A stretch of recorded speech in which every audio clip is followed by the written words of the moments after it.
Start, Prabhuji. Okay, Hare Krishna. 1 second. Let me adjust something here. Oops, sorry. There you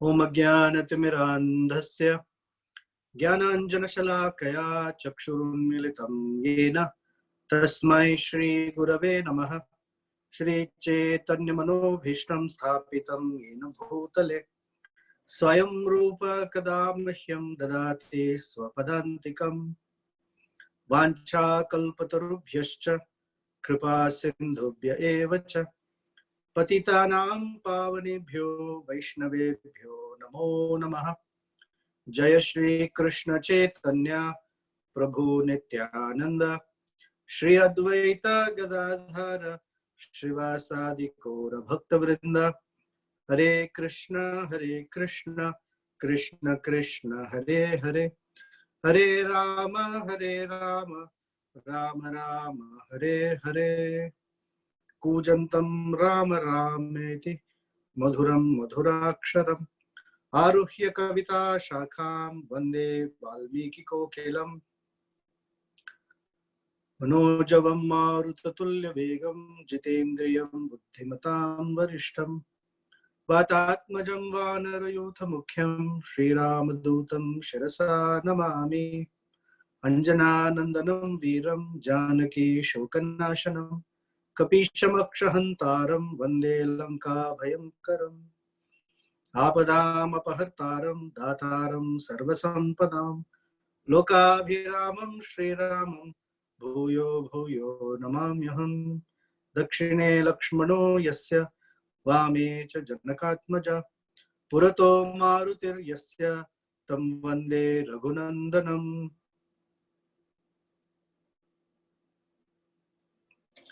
Hare Krishna, welcome back for one more session. We are now in Ayodhya Kanda, and we have covered some parts up to chapter 2. We're going to continue from here on,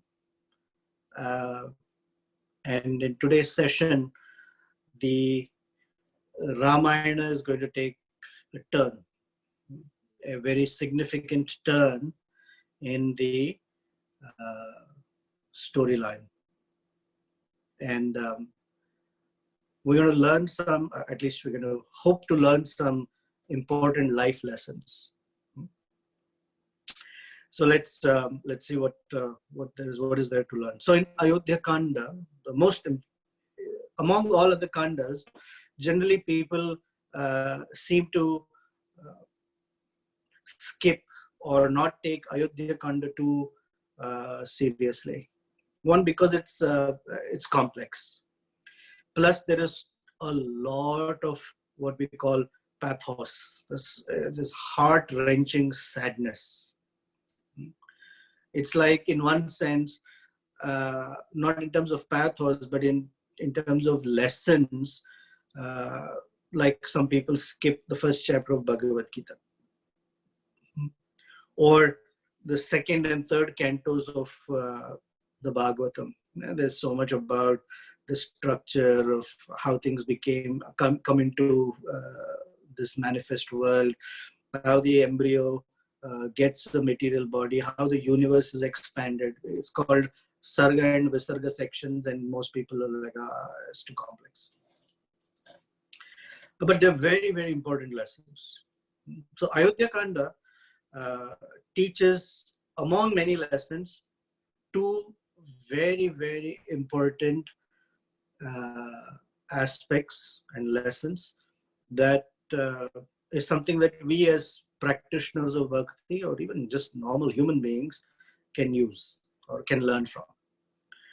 So one of the most vital lessons, and it's going to come up, and I'll recite the shloka for you and you'll know why there it is that oftentimes when we have to make a decision and we have to decide on a course of action, we are usually faced with uh, two choice groups.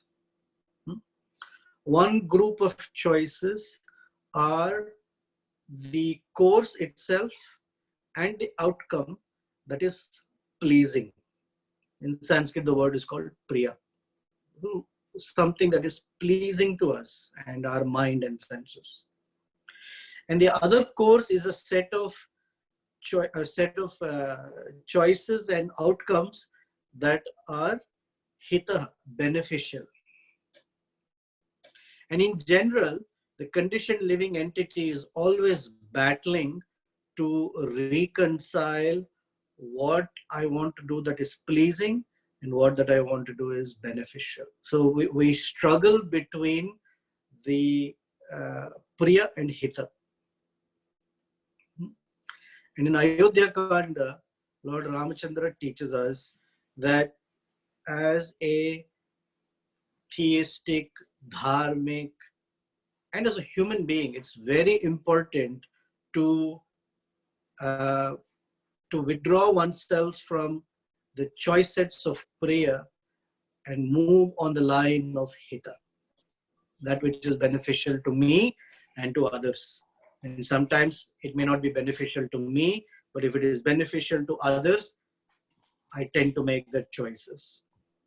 That's a teaching that Lord Ramachandra is leaving for us. Now, I'm not going to debate with each one of you if questions do come up or what if, because one thing that I have come to understand that our group, and any group, but our group is extremely creative in coming up with scenarios that that we want to make more things complicated in one sense, you know. So we're very experts.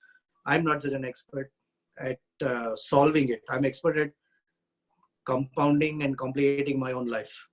So, but anyway, the when faced with circumstances of what is pleasing to the mind and senses versus what is hita, what is beneficial to others, what is overall from a spiritual side beneficial to me, Lord Ramchandra is urging us by his own example to choose this versus the former one. That's the whole Ayodhya Kanda. And it's going to unfold, and we will see how that is the case. So Lord Ramachandra chose, although it was pleasing for Dasharatha that Ramachandra becomes the king. It was pleasing for himself.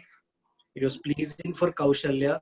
It was pleasing for uh, Sumitra. It was pleasing for Vasishta. It was pleasing for all the other citizens as well. Lord Ramachandra chose to go to the forest because as a king and as a leader, pleasing certain groups is important. But what about the other sections of his kingdom? In the Koshala Ayodhya kingdom, literally everyone was happy except one section where Ravana was there, and that Ravana was causing enough havoc in Dandakaranya and other places. What about all of them? So a leader is someone who Lord Chandra is showing is someone that wants to do something beneficial for everyone, not just a small group or individuals. So he took on difficulty for 14 years to make others happy and give benefit to all of them. So pleasing is that which is pleasing to our mind and senses, and beneficial is that which appeases and pleases the superiors, the Supreme Lord, the Super Soul, and our own Atma. That's the consideration of breaking the tie that Lord Ramachandra. So then, with that in mind, we're going to chapter 4. So here's what has happened leading up to this point.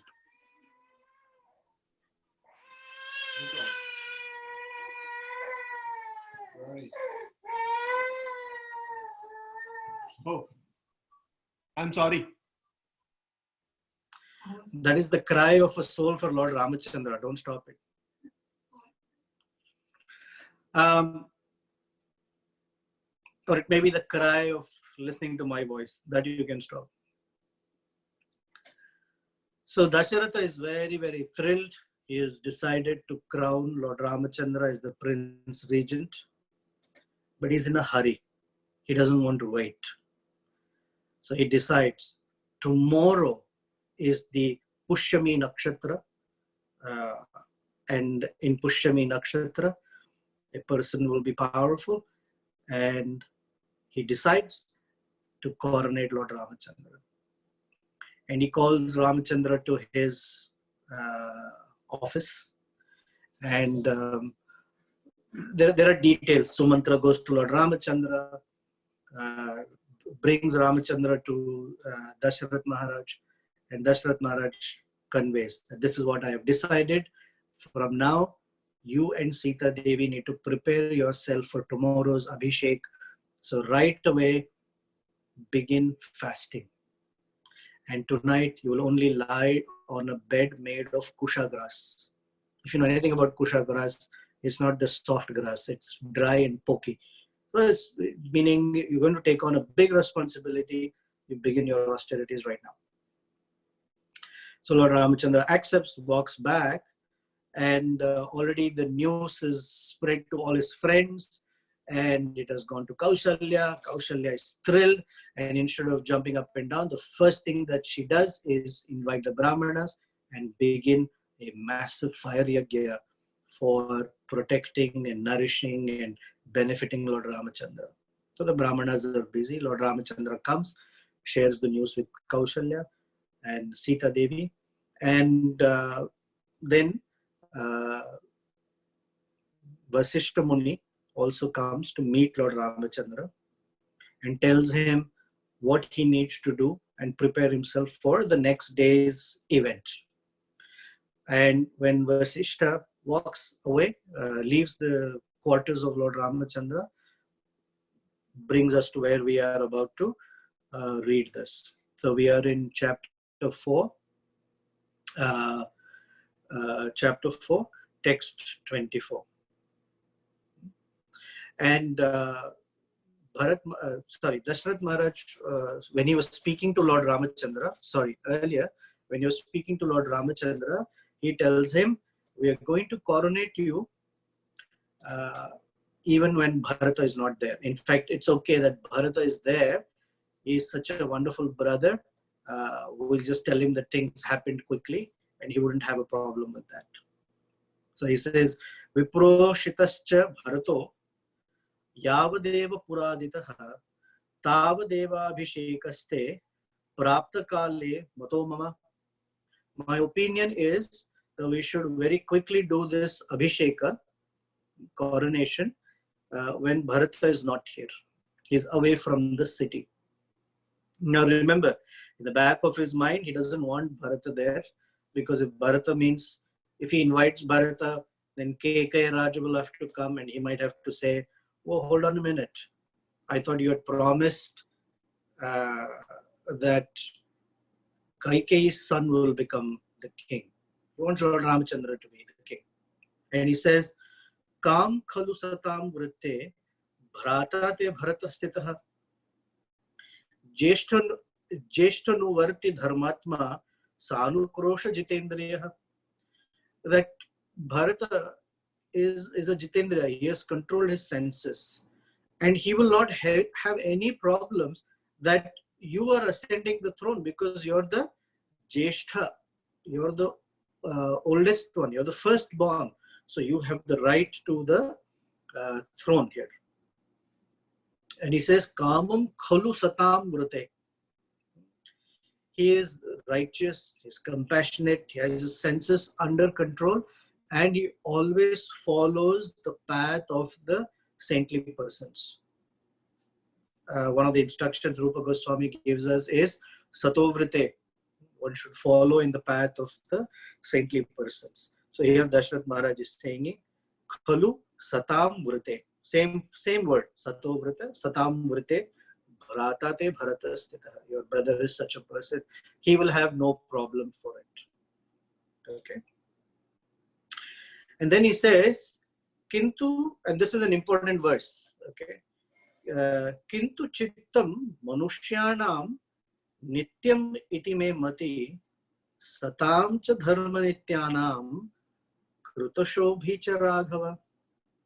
But you know, Ramachandra, it is my opinion, me mati, that in human beings there is always a possibility that even the most righteous person, satam, and the most and the person endowed with mode of goodness, dharmatma, niyatam, dharmatma, nityanam, that means they have constantly demonstrated their goodness. They've always demonstrated how dharmic they are.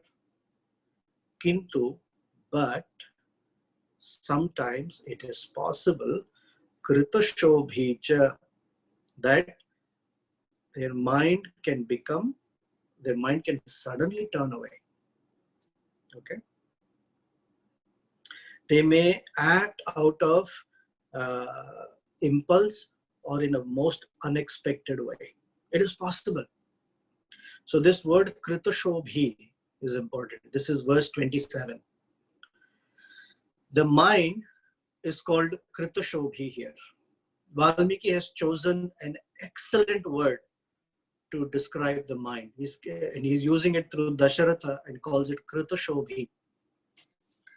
The word shobha means decoration or something that gives glory or grandeur to shobha. Krita shobhi is one's emotion on the basis of an action. Krita shobhi. So for example, if someone were to eat or do something that is pleasurable, then the mind experiences happiness. If a person does something or there is an action that is done to a person that is unfavorable or brings some pain or sorrow, then the mind experiences sorrow. So the mind moves according to what action is done by the person or what action is done to it. And we call that sukha and dukkha. And we discussed this last week. The word kha gets colored like the sky, but remains sukha or dukkha. So the mind is called kritashobhi. And Dasharath Maharaj is saying, Kintu chittam manushyanam nityam iti me mati. This chittam, this mind, can be kritashobhi. It can act in the most surprising, it can act in the most impulsive way, even for a person who is very, very fixed in goodness, very, very fixed in religiosity. And therefore, I don't want Bharata here. And he speaks it as a principle. So Lord Ramachandra doesn't protest it. He says, I understand Muhurta is there. And they have agreed. So when Lord Ramachandra comes back to his quarters, he sees these Brahmanas are performing yagyas under Kaushalya Devi's oversight. And Sita is there, Sita Devi is there, and Lakshmana is also sitting there. And this is our first introduction to Lakshmana per se. And this is how Lakshmana is introduced to us in the Ramayana. Lakshmane mam maya sardham prasad ivi vasundharam. There's a verse before that, which I'm not quoting today. And it says that Lakshmana, this is how he's introduced. Lakshmana was sitting on the side there with folded hands, waiting for, humbly sitting with folded hands, waiting to be instructed. So the very introduction of Lakshmana from the beginning is that of a very humble and menial servant of Lord Ramachandra. So Lord Ramachandra looks at Lakshmana and says, Lakshmane Imam, this Lakshmana Imam, Maya, along with me, Sardham Prasadhi Tvam Vasundharam. Sardham. Sardham means side by side along with me. In Sanskrit, Sa Ardham, half and half. So we are equal, we are partners in this. What is the partnership in? Prasadhi, the ruling of Vasundhara, ruling of this land. You and I are 50-50. We are partners in this. Dvitiyam me antaratmanam. Although we are two bodies or two persons, antaratmanam, we are the same soul. Tvamyam Shrir Upasthita. So he says, my dear brother, you are my second life. You're as good as my own life to me. Naturally, you also have attained this glorious kingdom because we are going to be equal rulers. Rule with me.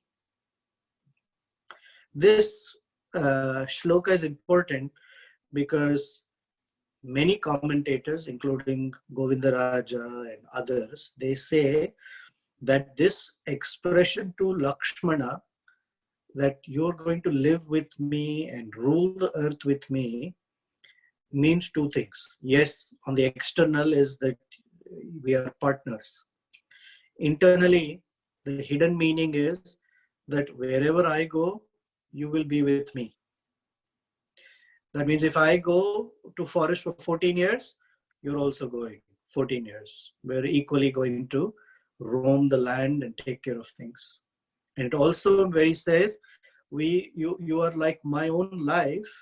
And he says, me antaratmanam, you are my own soul or my own being. That means from time to time, you have the authority. I'm giving you the authority and the right to correct me or to tell me what I need to do and what I need to do. So you should advise me. That's the secret. Because when I was studying Ramayana, I would always wonder, when Lakshmana is supposed to be such a humble, menial servant, there are times when he is very heavy with Lord Ramachandra. And under what authority can he speak like that? This is that authority given by Lord Ramachandra. Very pivotal verse. Second canto, or Ayodhya Kanda, 4th chapter, verse 43. Lord Ramachandra is telling him, I'm giving you the authority. We are partners with equal authority. So Vasishta has just left Lord Ramachandra's palace. Okay. And he has instructed Sita Devi and Lord Ramachandra to worship Lord Narayana. And here is some commentary, and here's the verse. This is, now we are in chapter 6, verse number 1, because in chapter 4 to 5, the description is of how Ayodhya became very happy. All the residents started celebrating. That very evening, they started decorating the streets with all sorts of decorations, sprinkling milk and scented waters, erecting beautiful, we call it torana in Sanskrit, with fresh banana stalks and leaves, and keeping all the sacred pots with sacred items on the rooftops at the entrances, clearing everything with and smearing the house exteriors with cow dung, decorating with flowers. There were music, this whole description of how Ayodhya became decorated for the next day's celebration of coronation. So this is in the 6th chapter, the very first verse, where Vasishta has just left and Sita Devi and Ramachandra are going to worship Lord Narayana. It says Gate. Gate means one who has just left. Gate Purohite, Vasishta, the Purohit, he has just left. Ramaha Snato Niyatamaanasaha Sahapatnya Vishalaksha. So he, along with his Vishalaksha, Vishalakshi means one who has very, very big, broad, beautifully shaped eyes. Vishalakshi, Narayana Upagatam. They both worship Lord Narayana. Yeah. Now, there is a commentator called Tilaka, and he says the word Narayana is used here because Narayana there's a meaning.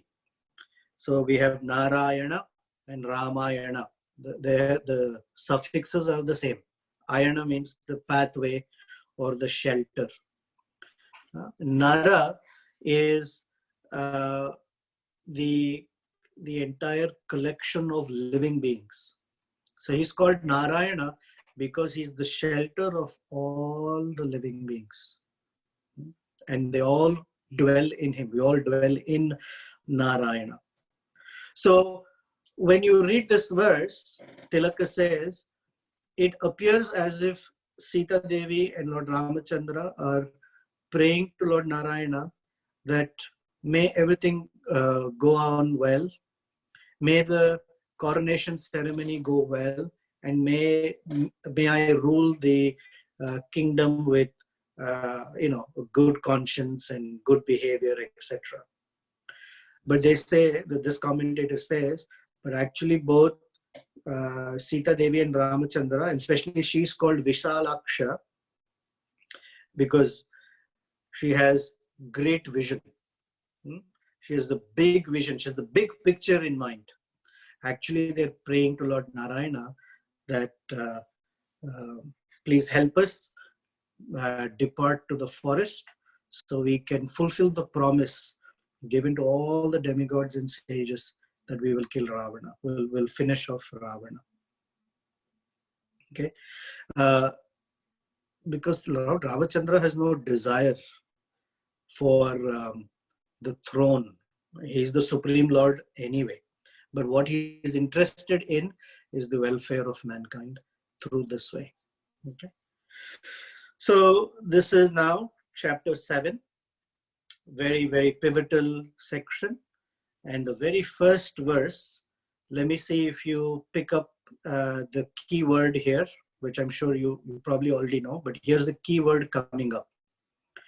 Jati dasi yato jata, kaikeya tu sahoshita, prasadam chandra sankasham, aruroha yadrichaya.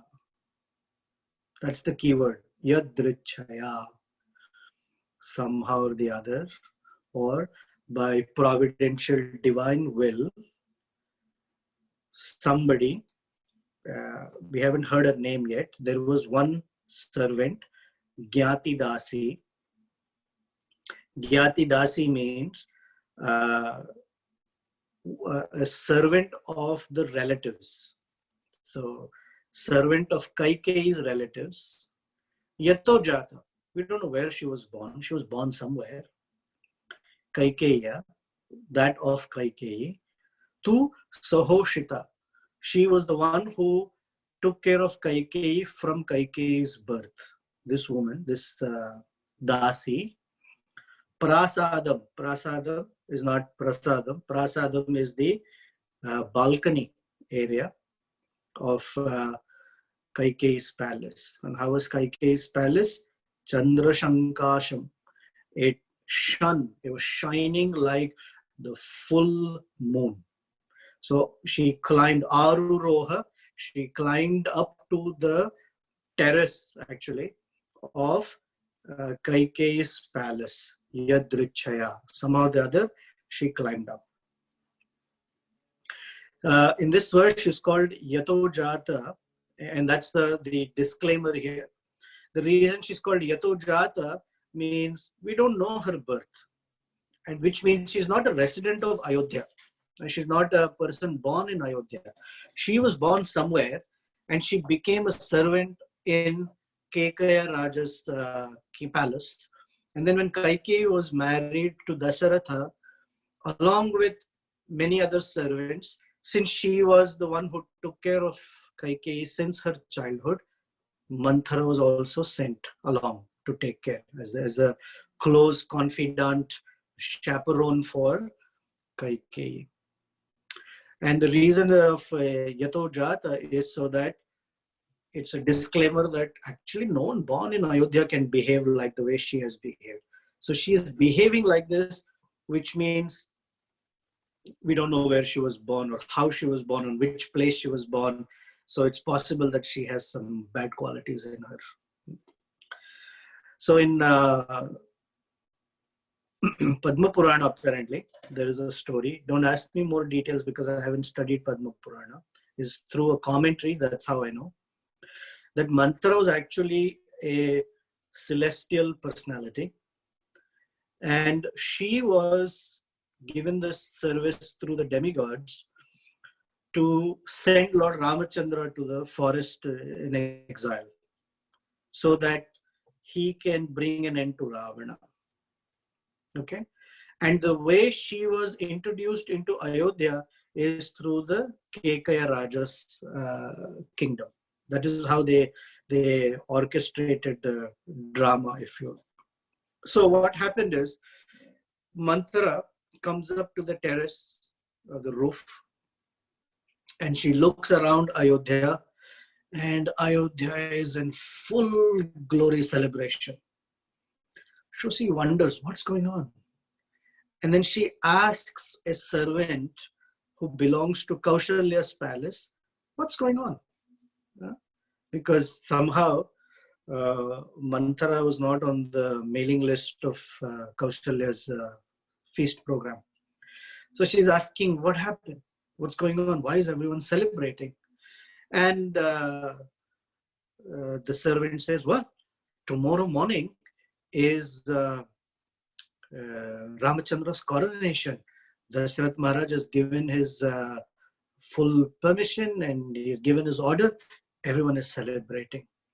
Immediately, Kaikeyi feels a severe pang of distress in her heart, and she comes running down. She's called Kubja. She is hunchbacked. She comes back running down, and she sees Kaikeyi already retired for the evening in her bedroom, lying down on her bed, which she cannot tolerate. And she says, Uttishta mudhe kim sheshe bhayam tvam bhivivartate upaplutam moghena kimatmanam na buddhyase. Get up, you fool, mudhe, uttishta, kim sheshe, why are you lying down? Bhayam tvam abhivartate, the greatest fear, the greatest calamity is about to befall you. Upaplutam moghe, this calamity is going to uproot your whole life. Kimatma namna buddhyase, you're not able to understand on your own. What a fool you are. Then she says, Anishte shubhakare saubhagyena vikatsate chalam hi tava saubhagyam nadyastratro ivoshnage. Listen, Kaikeyi, you think you are the dearest wife of Dasharatha, but that is not true. In fact, his love for you is not even strong. It is weak. Anishthe. Nishtha, anishtha. It is anishthe. He speaks sweet words to you. You are my favorite queen. You are my most beloved. But actually, he's doing you a disfavor. And he says, Eva muktva tu Kaikeyi rushtya purusham vachaha kubja papadarshanya vishadmanam gatam param. So this evil-eyed, is called papadarshanya. Papadarshanya means she has a way of looking at things in a distorted way. Any picture you look at it, and she'll be like, something is wrong in this, and she will only think of what is wrong. Papadarshanya. And she spoke these harsh words and started crying in Kaikeyi's presence. Then Kaikeyi said, Kaikeyi, Tvad Bravitam Kubjam, Kachit Kshemam Namanthare. Hey, Manthara, what are you crying about? What is the issue that has befallen me? I don't understand. When I look at you, I can see that you're severely distressed, but what is the cause of this distress? Manthara, please tell me. Uh, uh, so Manthara, who's very expert at speech, she says, Manthara tu vacha shrutva kaikeya madhuraksharam vacha krodha samyukta vakyam vakya visharada. Hanuman is also called Vakya Visharada. Visharada means very expert at speaking, very expertly skilled to either doing or speaking. Vakya Visharada means he can arrange the words and meanings in a very, very special way. So Mantra is also gifted like that. Vaju Krodha Samyukta, with full anger, this lady who is so expert at speaking said, she said, the intention was this. Valmiki is telling us what her intention was in speaking in this skillful way. Sa vishannattara bhutva kubja tasya hitaushina vishadayanti provacha bhedayantachi raghavam. She wanted bhedayanti, she wanted a split in the relationship between Ramachandra and Kaikeyi. That was her intention. Okay. But still, Kaikeyi was not getting it as to what is the issue. So Manthara said, oh, Kaikeyi, your life is going to end right now. Your life is going to become so horrible.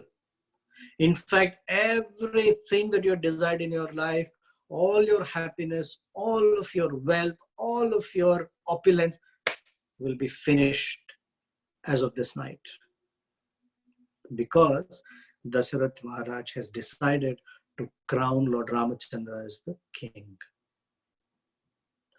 So Kaikeyi could not make the connection. Why Lord Ramachandra becoming the king has to end my opulence, why it has to end all my happiness, etc. In fact, Kaikeyi became very happy. And she said, what? Oh, before Kaikeyi's, Manthra started beating her chest, saying, oh, I cannot see. I cannot understand how much distress you will be going through. And I, as your well-wisher, am telling you that you're going to be consumed by the fire of lamentation. You're going to be consumed by the fire of distress. And listen, Kaikeyi, your sorrow will increase my sorrow. Because your prosperity means my prosperity. But your sorrow also means my sorrow. Oh Queen, you're born in a royal family and you're a king's consort. But you don't understand the nuances of wicked statecraft. You don't understand this politics that's playing behind you. You're very simple-minded. The politics is Dasharatha calls you his favorite queen, but unbeknownst to you, he is completely destroying everything by giving Ramachandra the kingdom. So she says, Dharmavadi Shatho Bharta Shlakshnavadi Chadarunaha. He speaks all morals in public. He says, Dharmavadi, in public, he speaks dharma. But privately, he's very adharmic. He's exactly the other, like the opposite. He's very deceitful. Okay? He speaks gently, but he acts very cruelly. And because of your very gentle nature, He has completely beguiled you. He has completely taken you for a ride. And you don't seem to understand this. He says, what's the use that every night your husband comes and he embraces you and he speaks all these pleasing, appeasing words. But while he's saying all these things to you, he's only benefiting Kaushalya. And please try to understand what he has done. You see the trickery. I hope you see the trickery. Kaikeyi very nicely sent Bharata away. Okay? And in Bharata's absence, he's making Ramachandra the king.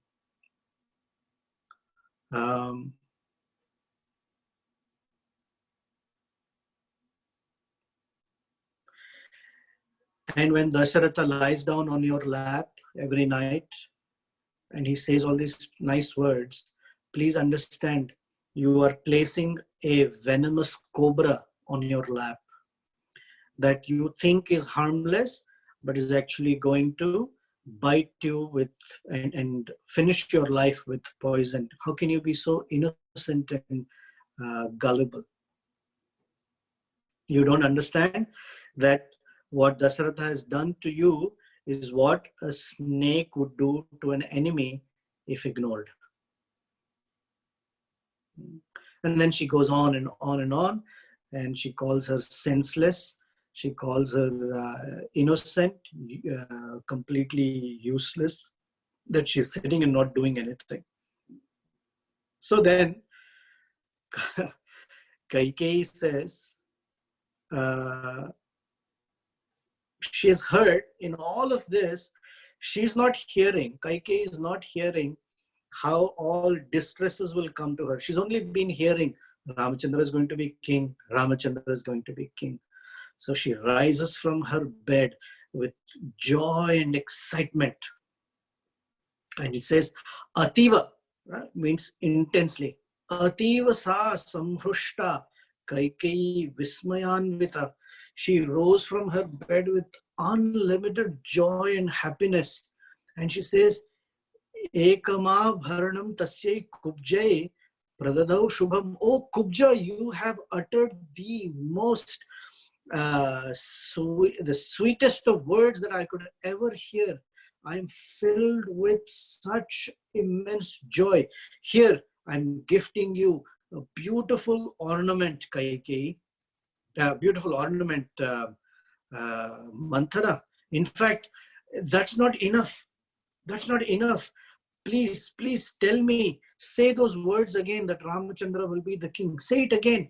And please tell me how I can satisfy you, because whatever I give you is not enough. Etan me priyam akhyatum kimva bhuya karomi te. Please tell me, what can I do for you again and again, because you have uttered the most pleasing words. And Kaikeyi says, Ramo va bharate va aham vishesham nopalakshe. I don't make a distinction between Ramachandra and Bharata. In fact, both are equal to me. Not only equal, tasmat tushthasmi yadraja ramam rajya bhikshikshate. He says, I don't see any difference. I'm totally happy and contented that Ramachandra will be the king. In fact, there is nothing greater news than this. I will reward you even more. Just ask for it. And she says that I don't make a distinction between Rama and Bharata. In fact, Ramachandra serves me more and better than he serves Kaushalya. So in his heart, there is absolutely no such difference of who Kaushalya is or who I am. He's just very, very loving. In fact, you've given me the best news. And Manthra then tries one more time to tell Kaikeyi how horrendous this is going to be.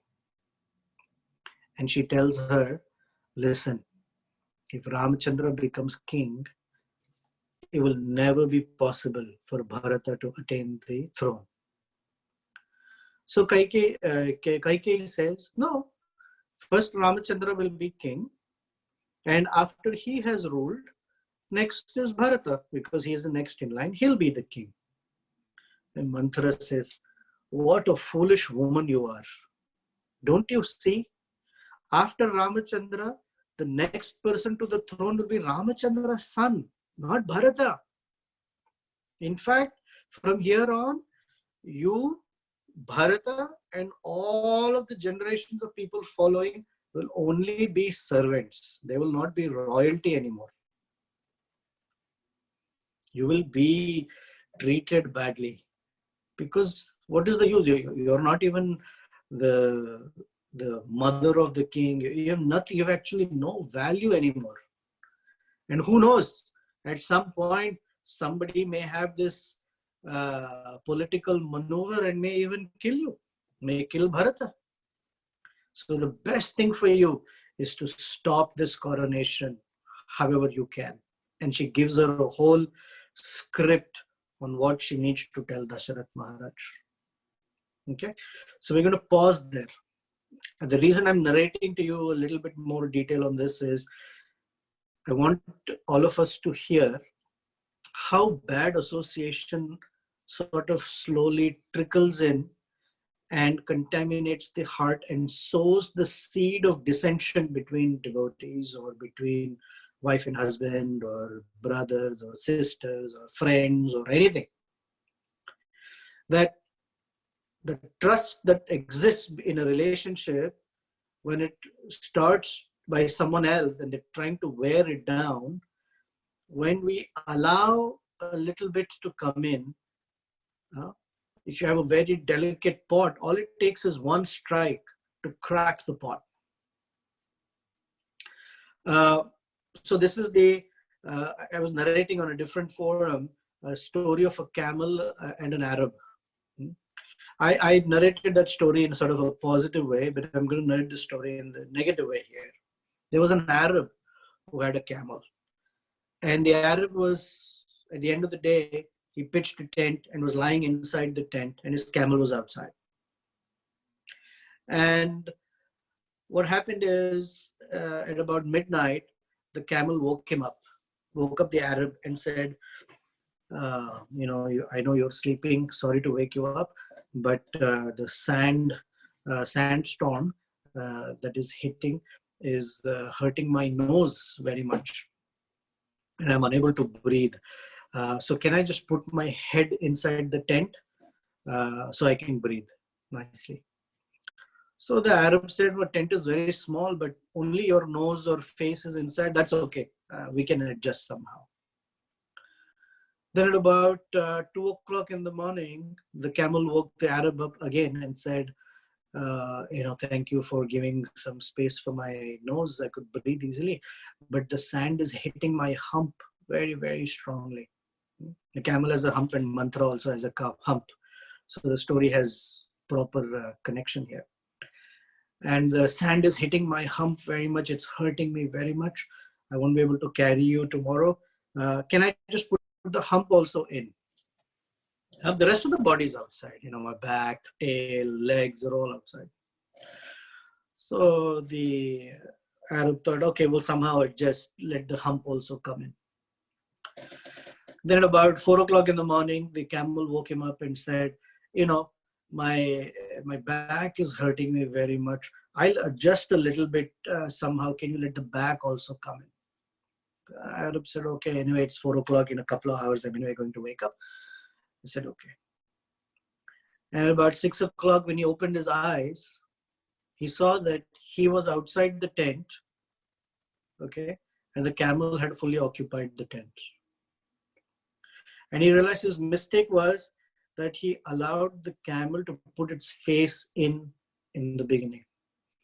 So once you open the door, or once we open the door, then one after another, we allow for someone else to take over uh, our heart with negativity. This is in terms of negativity. So the Arab should not have allowed the camel, sort of the lesson. So when someone is trying to poison, especially Manthra, her whole objective is to bring a dissension in the relationship between Kaikeyi and Ramachandra. We should not allow it. We should not allow anyone to dilute or break or devastate our faith in Guru and Krishna. We need to preserve that very, very strongly. We need to preserve that with all relationships where you have invested trust.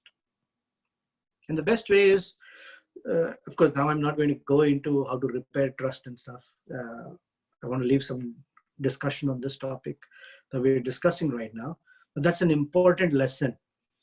Kaikeyi, who loved Ramachandra, allowed Manthara to bring dissension in her heart. And that is why Manthara won. Manthara was victorious. She was successful in accomplishing that objective. Any questions or comments? We're going to start hearing the dialogue between Dasharath Maharaj and Kaikeyi very soon. It's a painful, painful exchange. One of our devotees here, both of them, Amara Mataji and Rama Raghava Prabhu, did a wonderful drama in Gitanagari last year. And although there was a script, for me, once it went into this dialogue, it was so amazing, the exchange between them as they were acting out the Dasaratha and Kaikeyi's exchange. It was amazing, amazing. So we're going to hear some of it. Most probably not the entirety of it, but just to hear Dasharatha, who's the emperor of the world, falling on the ground and begging from his wife. Very bad. Very bad that he did, and very bad that she would let that happen. But that's how now she has fixed her mind. She's determined in making sure that that outcome of Ramachandra going to the forest happens. All right, any questions, comments, thoughts? Hare Krishna, Prabhuji. Hari Bol, Ajita. Prabhuji, so a lot of times we tend to come across people who showcase that they have the best intention in mind for us. Like in this case, Manthra is saying like, oh, I'm protecting you from devastation. And right. I'm your course, friend. I'm actually helping you. Right. So how do we, or rather, what principles does one use to trust someone or not? Especially in the non-devotional world, where, especially in India, how does one make that decision? It's a very broad question, Ajita. One should remember, I started with that which is pleasing, that which is beneficial. So when someone is trying to fill in by saying, oh, I'm your friend, I'm your friend, I'm your well-wisher. The question is, Krishna also says, I'm your well-wisher. Suhudam sarvadehinam. Right? Krishna also says, I'm your well-wisher. The person with malintent also says, I'm your well-wisher. The question is, what kind of well are they wishing? The person who is deceptive is wishing the deep dark well for us, Andhakupa. And Krishna is wishing well-being for us. So it's not easy to discern because the words that Manthra is using is very pleasing. That's why she's called Vakya Visharadha. In a very, very pleasing, sweet words, she's pouring poison into Kaikeyi's heart. Now, I'm not saying that we should operate on mistrust with everyone. Oh, someone is speaking nicely to me. Oh, hold on a second. They must be something, and we don't live on the basis of mistrust. But we should consider that what words we are hearing, if we act on them, what will be the outcome? Kaikeyi wants kingdom. She doesn't want Ramachandra. So that is an indicator already that she is now going to place the kingdom above her relationship with Ramachandra. That is how we as observers are seeing that the poison is acting. Now, in most cases, like in Kaikeyi's case, she's not understanding that she's drinking poison. We are not Kaikeyi. We don't even have 1 gazillionth the fraction of love for Ramachandra that she has. But as observers, Valmiki is showing us, listen, if that relationship with Lord Ramachandra is being violated or broken, and someone's coming right, they're putting a wedge right in that relationship, be careful. And luckily, someone who is neutral and objective and loving and caring can guide us through. Oh, hold on a second. What will be the outcome of doing certain things? There is no alternative to having this ability to think big and far. That is what Brahmanas are. And that is who Brahmanas are.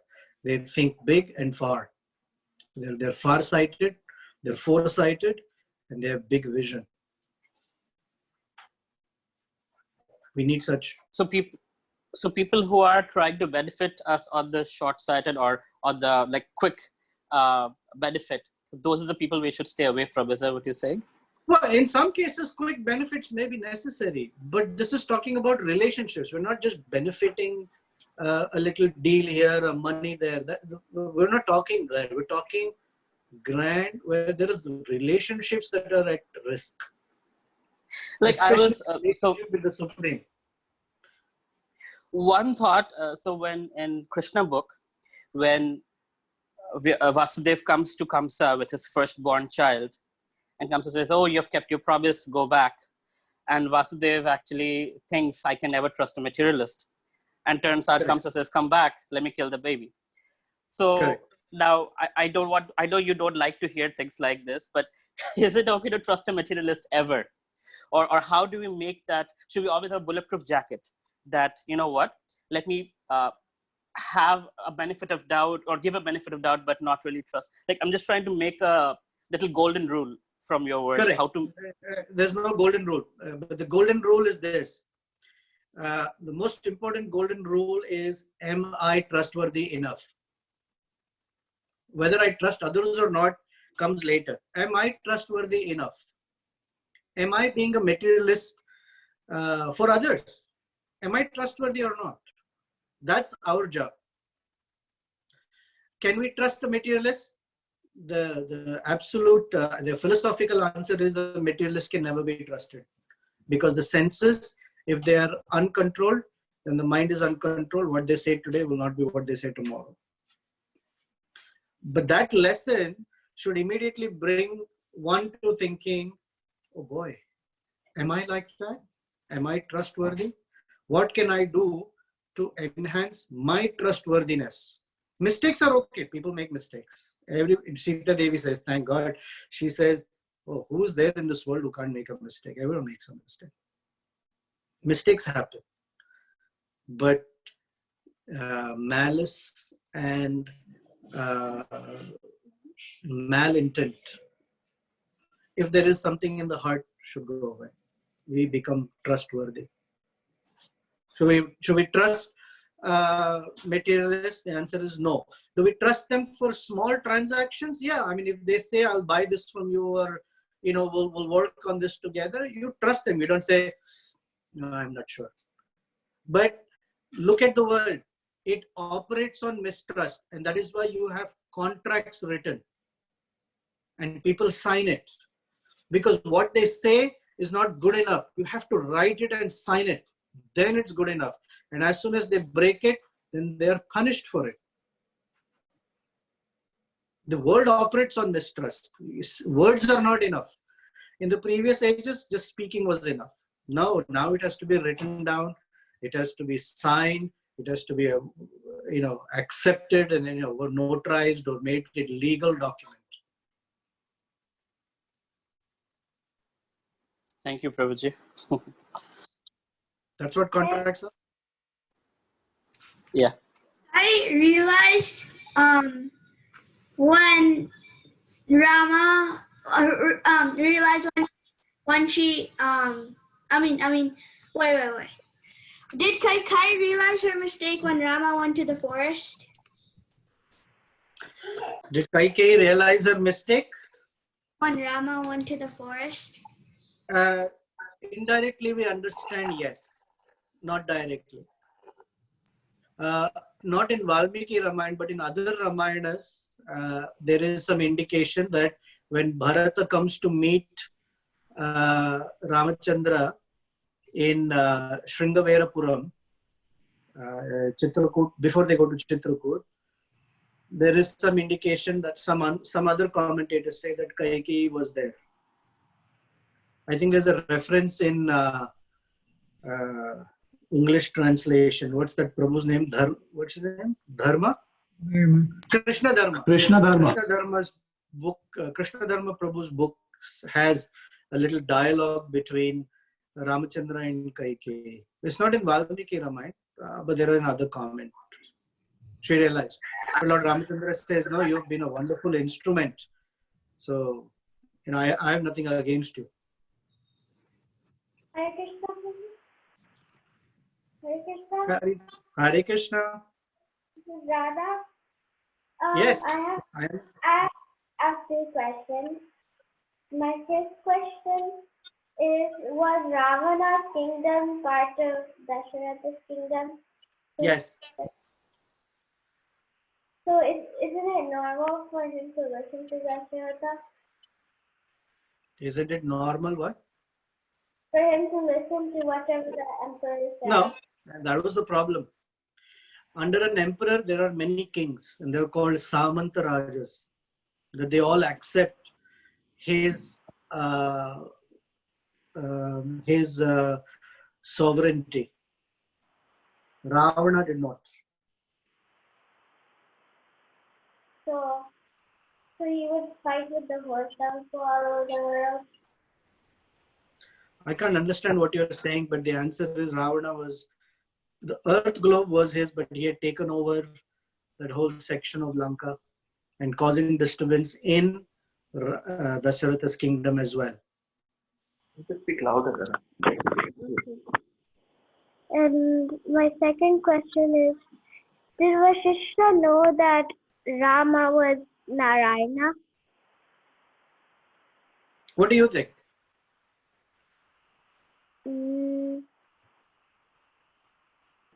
Not sure. He was also not sure then. Because Vasishtha is a very, very great sage. He understands because he was there at the yajna when Lord Vishnu said, I will appear as the sons of Dasharatha. then why He did he knows. make? Then Well, why did he? that is the nature of love. That Krishna's love, Ramachandra's love, covers the knowledge of Godhood, because love is stronger than that. Why Krishna and while in Yashoda's house and Nanda Maharaj's house did all sorts of things, killing Putana, this demon, that demon, lifting Govardhan hill. Did Nanda Maharaj see Krishna lifting Govardhan hill? Yeah. Did they accept him as God? No. Then why did, if Vasishtha knew, then why did he make Rama worship Lord Narayana? Because he's basically worshipping himself. Well, Lord Ramachandra, actually that Narayana is the deity of Ranganath. If you've been to Ranganath deity, take darshan in Sri Rangam, it is that deity. And there's a whole side story to it. The beauty of Ranganath was so intense that even the Lord wanted to see his own beauty and was charmed by it. So he appeared as Ramachandra in this dynasty, Raghu dynasty, only so that he can have an opportunity to gaze at the beauty of Ranganath, it says. Thank you. Hare Krishna Prabhu. Oh, Hare Krishna.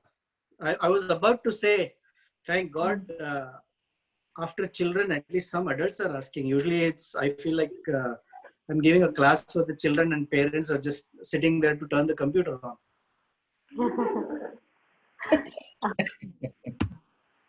So Prabhu, this dialogue of Manthra with Kaikeyi seems like an internal dialogue that keeps on happening in one's heart, or I think in my heart.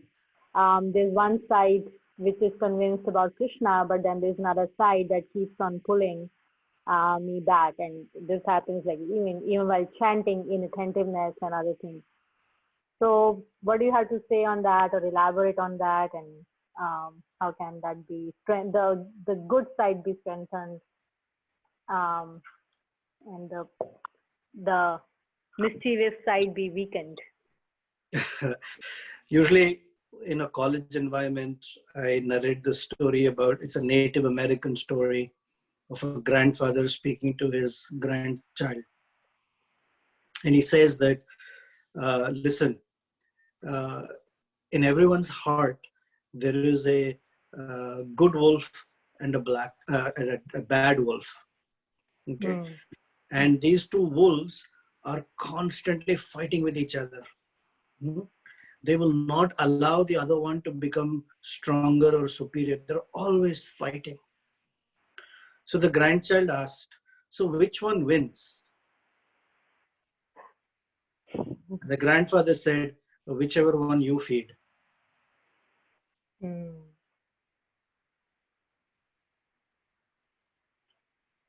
Hare Krishna. In the whole Bhagavad Gita, Krishna tries to take us out of, Arjuna, but us also, out of considerations of duality, like, dislike, priya, apriyacha, right? He takes us out of it. He says, don't make choices on that basis alone. I like, I don't like, because what we don't like, in the future we may like, or what we like today, in the future we may dislike. So it's a very weak platform to make choices on, like, dislike. So he gives us a different platform, duty. Because in duty, whether you like or don't like, I mean, you're a mother, so I can't even tell you about it, what a mother's role is, and what it takes to be a mother. Whether you like or don't like, whether you are sick or energetic, whether you have this or that, there are certain things you have to do and you will do, because it's not operating on whether you like or don't like. Right? So the platform Krishna gives us is duty, and then he takes us from duty to even a higher one, where in duty, it's very much that whether I like or don't like, I have to do it because it's the right thing to do. But above that is love, that even if it is painful, even if it is difficult, it is full of distresses and inconveniences. My dear Krishna, I want to serve you. That's where he wants to take us. I'm far from it, but that's where at least the lesson is clearer. But that's where he wants us to go. Because that's how he operates with us. I mean, there's nothing inconvenient for the Lord. Okay. But for Paritranaya Sadhunam, he demonstrates. I'm walking through the forests. I'm killing all these demons. I'm meeting all these sages. I'm eating only roots and berries and all that for 14 years, lying down on the ground under a tree, taking a cold river bath, no clothes, just tree bark to wear, winters, summers, rainy season. no royal food, nothing. There's no convenience of any kind. But simply for paritranaya sadhunam, because that's what moves his heart.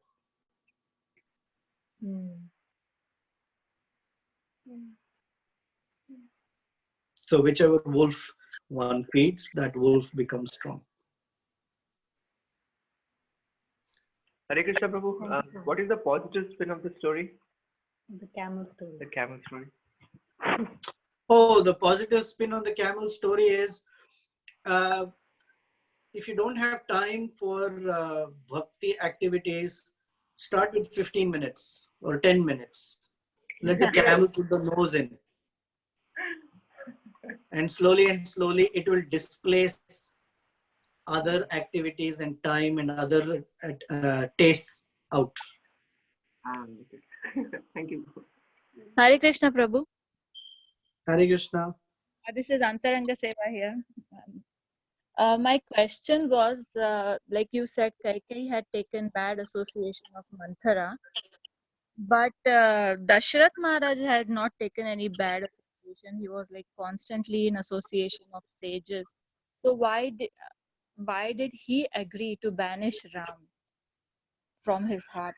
Because we also see that there are so many devotees who are serving on the altar and then suddenly they disappear. So what happens if they are in association of devotees and then still Well, first of all, Antaranga Seva Mataji, let's not make a connection between someone's on the altar and then they're not there. Something happened. Okay. Don't make that connection. Okay. They may have a UPS store business and why they're not there. Okay. No. I'm teasing you. I'm just joking. Okay. Anyway, don't make that connection, first of all. Okay. Second, the Dasharath Maharaj found himself conflicted from his own doing. He had spun a web for himself. And the web he spun is that he was infatuated by Kaikeyi. And that infatuation is what was his downfall. Okay. He promised Kaikeyi 2 boons. Anytime you want, any circumstances, I will fulfill it. And when she found that most opportune time, he said, if I were to fulfill any of these, I will die. And Kaikeyi is not moved that Dasharatha will die. Sumantra says to Kaikeyi, you're such a wretched woman. You're just like your mother. And then he narrates a story of how her mother was heartless, that even if the husband was going to die from a curse of a sage, she wanted to know what it is that he was thinking. You want me to tell you that story now? Yeah, sure. Prabhu. Yeah, sure, why not? So, Kaikeyi's father, not Kaikeyi's father, I'm sorry. Was it Kaikeyi's father or someone in her generation? I think it was Kaikeyi's father. Had a gift that he can understand the sound or the language of birds. Okay, so one day the king is lying down in his bed, his queen is lying next to him, and 2 birds, a male and a female bird, are exchanging some love notes with each other in a humorous way. And when the king hears it, he begins to laugh. So the queen says, "Mujhe bhi batao na, tell me. And he says, oh, sorry, I cannot tell you.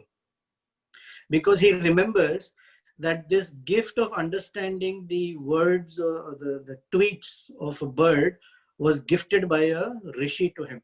And that sage had told him, listen, you cannot tell anyone that you have this gift. And the day you say it, you will die. So the wife was insisting, tell me, tum to mujhe kuch bhi nahi batate ho. No, you don't tell me anything exactly. So he told her, I'm sorry, I cannot tell you. If I tell you what it is possible that I would die. And she said, doesn't matter. Tell me what it is. So Sumantra reminds Kaikeyi that you're just like that. You got it from your mother. That you're heartless. That here Dasharatha is saying, Kaikeyi, this is not the time to fulfill the promise or this kind of promise. Ask for anything else. And he's saying, I'm going to die, but that's not your consideration. So Dasharatha's downfall was his infatuation with his wife. He could not do anything else. So was it bad association? No, but he associated with someone who had bad association and was helpless. Okay, Listen, Ramachandra is Krishna says, I'm a very tricky person. We call him Tribhanga because he's crooked in 3 places. So even this whole situation, Lord Ramachandra has created in such a way that everyone seems right in their position. Everyone seems right.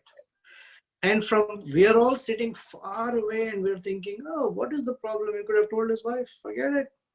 Or what is the problem? This or that. We can come up with unlimited scenarios of what it could be. But let's go into our own lives and we'll find out that what is obvious to others is oblivious to us as we are traversing through life.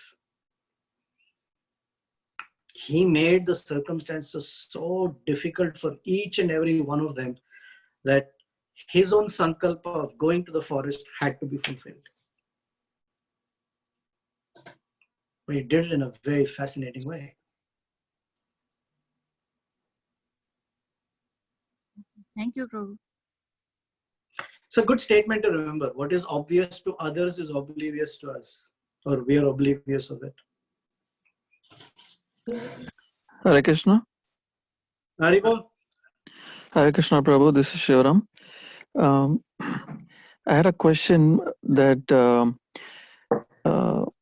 is my understanding correct that Kaikeyi was innocent, but she was influenced somehow by Manthra. So is that the case, or is it that she already had something against Lord Rama and that was utilized by Manthra? No, in the way you've constructed it, it's the first, but actually it's neither. Okay. Well, I was really thinking more from my perspective that am I allowing somebody to manipulate me into something wrong because I already have a malified intention toward Krishna and devotees, or am I innocent and I don't know better and I got manipulated into something wrong? That was the basis of my question. In Kaikeyi's case, she knew better. Yet, Manthra wore her down. Now, someone may ask, like Radha will ask, why did Kaikeyi continue to stay in the room? She could have walked out. Or she could have called one of the soldiers and said, cut off this woman's tongue for speaking so horribly. Okay. But she let Manthra wear her down. Oh, from first she said, no, no, no. Then, oh, no. And then one thing, remember the camel and the Arab. One thing led to another, one thing led to another, and the poison completely took over her heart. Hmm.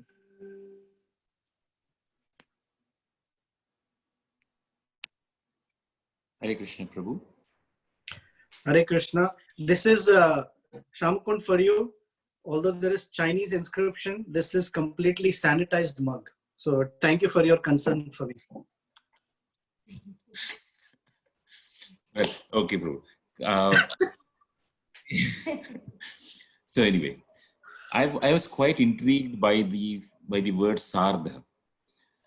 Sardham. Ardham. Yes. Yes. Now he's thinking of, like in this, from the commentary, Rama is thinking of sharing the kingdom with Lakshmana. But Bharata and Shatrughna are not even. Should have been like, I would let it be quarter, divided by fourth, something like that. So it seems Yeah. like Rama is also not having in mind of sharing the kingdom, and Kaikeyi's concern is also valid. If we take out the whole idea that Lord Ram is the supreme personality of Godhead, if we take that out from a perspective of a kingdom, Right. it seems valid. And add to it, it is also Dashratha is part of this intrigue in not allowing Bharata to be the king. Be there. Correct. So it's where is the generosity and the generous nature of Rama to give everything to everybody coming here. In that, if that's the way it's portrayed in the commentary or in Valmiki Ramayana. So generosity and weakness sometimes look similar. Everybody has a rightful place. Ramachandra taking his rightful position is not wrong. He's the oldest and he's to be crowned the king. Nothing wrong. Out of loving, he's saying, oh, Lakshmana, you're here. You're like my own soul. It doesn't mean 4 of us will sit on the throne and rule. He's saying we'll equally rule. Equally rule does not mean that Lakshmana will also sit on the same throne.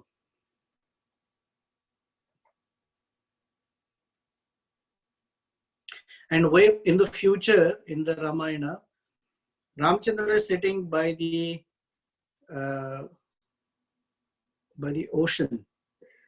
Not yet the ocean or somewhere, but he remembers and he tells Sugriva that my entire life is dedicated to Bharata. He is the owner of my life. Since their childhood, there are 2 pairs, Rama Lakshmana, Shatrughna and Bharata Shatrughna. So then one may say, where is the love for Shatrughna that he did not stay back and be with Ramachandra? His affection was for Bharata. So as brothers, Lord Ramachandra is speaking, you're like my own life. I don't see a violation of Ramachandra's generosity.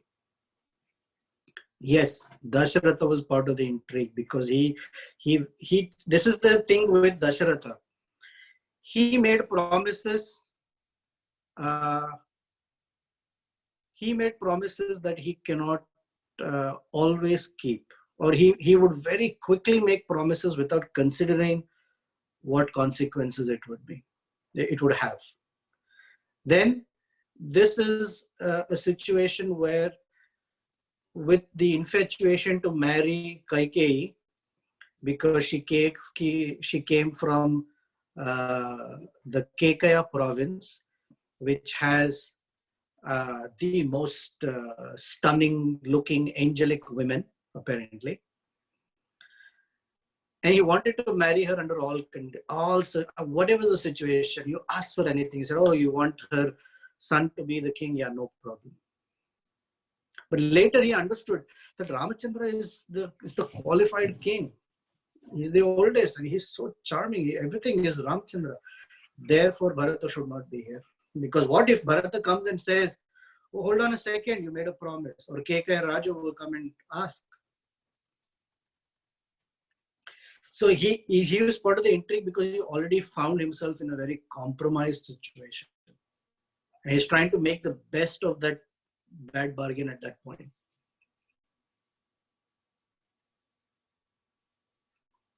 Does that satisfy you, Shyamakun? Yes, Prabhu. Thank you. Hare Krishna, Prabhu. One quick thought, Prabhu. Every time when we hear Manthra is one of the cause behind. So I don't know in future in classes, is there any place where we talk about, whether Manthra will be punished later for such thing, or any reaction to her, or nothing? I'm just curious to understand. Paramatma, what is it that you don't know? You know everything.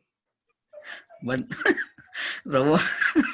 So for people like me, the story will unfold slowly, where Shatrughna wants to punish, but Shatrughna wants to kill Manthara, but Bharata stops him and says, the only reason that Manthra should not be killed is not because any other reason. I would love to kill her myself, but the only reason we are not supposed to kill Manthra is because Ramachandra would not like it. Although in my heart, I really want to finish her off. Okay. In fact, he rejects his own mother, Kaikeyi. That dialogue's coming up too. So, Thank you, Prabhu. Prabhu, quickly, I wanted to share two understandings, if it is okay. yeah. I'm time is really. So first of all, thank you, Prabhu, for your encouragement.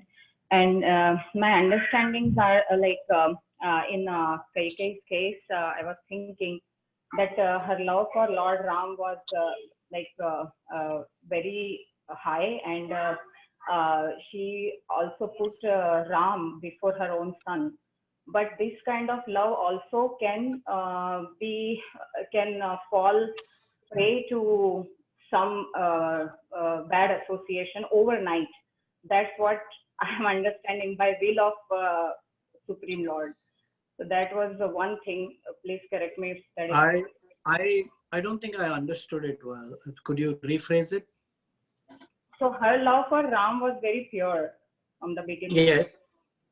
But still, it could fall prey to this bad association in one night. I mean, she had this association, but she was keeping her love, the standard of love for Ram, in spite of her association with Manthara. But only in one night, with her conversation with Manthara, her mind changed.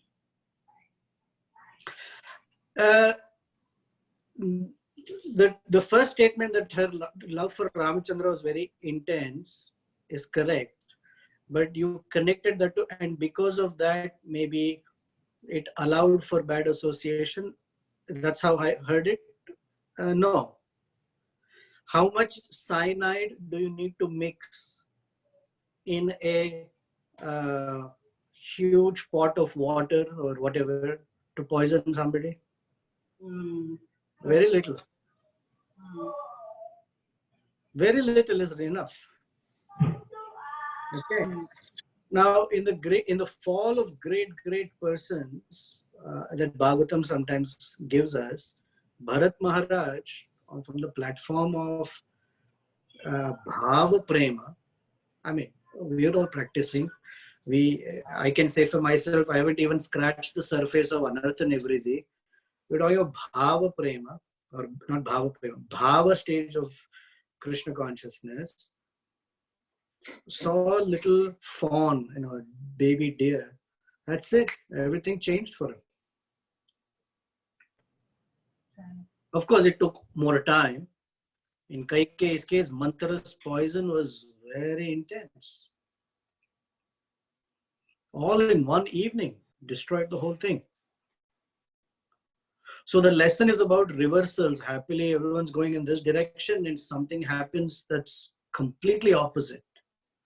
And how does Lord Ramachandra respond to it? Is he showing us? Prabhu, we are trying to get there, but always falling, and again getting up. And then what's the hope for such people? I am like feeling so hard. As long as we are getting up and trying again, we are in the game. If the day we stop getting up and brushing the dust and dirt and trying one more time and we stop it, we're done. So the only thing for us is every time we are beaten up, every time we are punched in the face, nose is broken, whatever it is by the modes of nature, you get up and you start again. You get up and you start again. Don't give up. It doesn't matter how many bruises, all that doesn't matter. Get up and go. That's the lesson for us. This is the power for that is coming from Shraddha, Vishwasa, Sudridha Nishchaya, Krishna Bhakti Kaile, Sarva Karma Krita Haya. That is what we need to strengthen.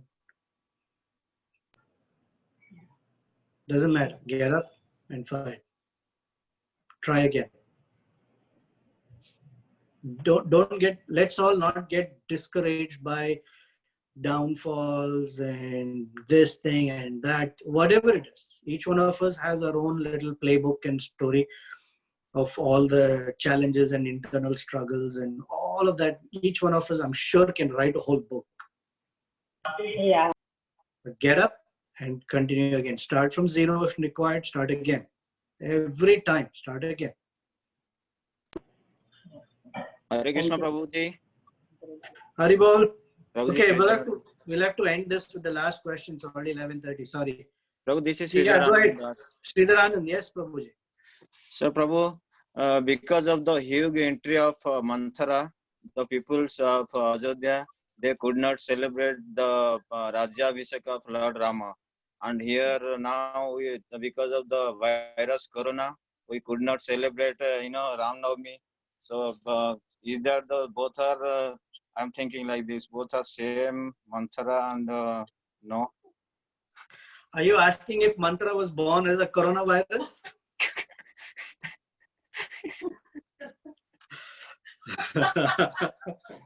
I like your question, Sridhar Anand. I don't know. So we should be in the same mood as the Ayodhya Vasis, crying tears and waiting for the day when we can see Lord Ramachandra's Abhishek and coronation again. We take strength from Ayodhya Vasis. Yeah, also we could not celebrate the marriage ceremony of Lord Rama last week. Yeah, no, we could not. Thank you, Prabhuji. Thank you very much, everyone. Hare Krishna. Sorry, went all the way to 11. I didn't even notice time. Thank you. Hare Krishna. Srila Prabhupada ki jai. Thank you. Haribol.